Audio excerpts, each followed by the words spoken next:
Медициналық диагностика жайлы көпшілік сенетін 5 өтірік. Сәлем достар, сіздермен бірге тән саулығы арнасы каналыма тіркеліп, қоңырау белгісін басуды ұмытпаңыздар. Мамандар ағзадағы бүкіл ауруды бір аппараттың көмегімен немесе бір-ақ күнде білу мүмкін емес дейді. Жарнаманың да жөні бар. Бірақ кейбір жарнамалар шындыққа жанаспайды. Осындай кезде медициналық диагностикаға да сенбей қалатын сәттер аз емес. Бүгін біз диагностика жайлы 5 өтіріктің бетін ашпақпыз. Бәлкім сізде осындай өтіріктерге сеніп жүрген боларсыз. Біріншісі, ағзаңыздағы барлық ауруларды анықтаймыз. Осындай сарындағы жарнамаға екінің бірі кезігеді. Тіпті жол бойында кетіп бара жатсаңыз, жарнамасы бар бір жапырақ қағазды қолыңызға талай ұстатып та жіберген болар. Бір өкініштісі, көп адамдар бұған сенім артып барады екен. Алайда мамандар ағзадағы бүкіл ауруды бір аппараттың көмегімен немесе бір-ақ күнде білу мүмкін емес дейді. Мәселен, ішкі ағзалардың анатомиялық параметрлерін білу, рентген сәулесі, компьютерлік томография, ангиография, флюорография, ультрадыбыстық зерттеу, эндоскопия арқылы жүзеге асады. Бірақ бұл аппараттар ағзаның молекулалық және талшықтық жұмыстарының бұзылған-бұзылмағанын айта алмайды. Бұны білу үшін сізге биохимиялық қан талдамасын жасату керек болады. Сонымен қатар сілекей, қақырық, жағындалу сияқты көптеген анализдер тапсырамыз. Содан кейін ғана толықтай өзіңіздің денсаулығыңыз жайлы мәліметке қол жеткізесіз. Ал екіншісі, шашына қарап диагноз қоюға болады деген өтірік. Расында да шаш арқылы денсаулыққа қатысты көптеген мәлімет алуға болады. Ол үшін жекеменшік медициналық клиникаға барып, қымбат тұратын анализ тапсырудың қажеті жоқ.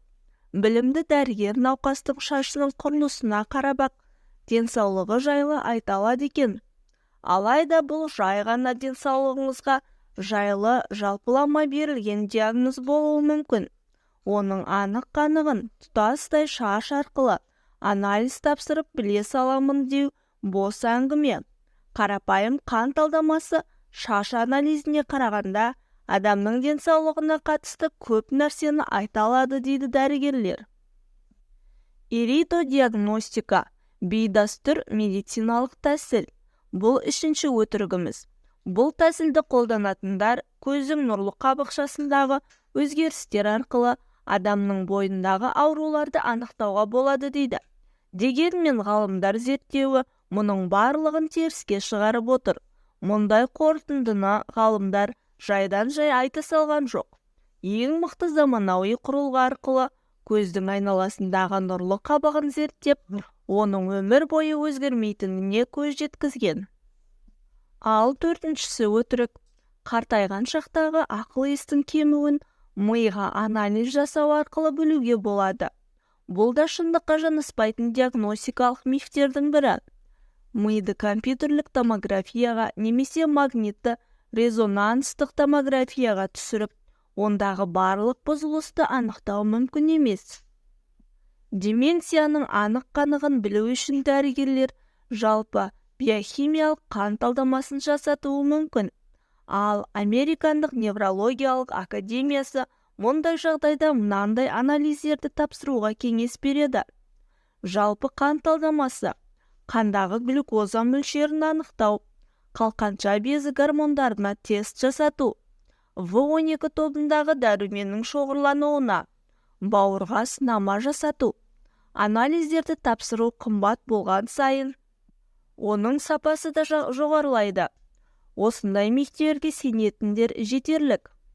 Бірақ та талдама жасату үшін қойылған бағалардың тым қымбат немесе арзан болуы оның сапасын анықтамайды. Бұл 5-ші мифіміз.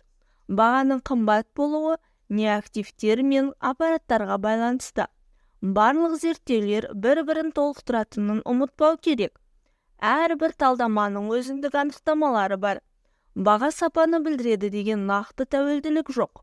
Кей жағдайларда қарапайым қан талдамасының өзі өте бағалы аппараттармен жасалған, анализден де жақсы көрсетуі ғажап емес дейді дәрігерлер. Ал енді сіздер бұл туралы не айтасыздар?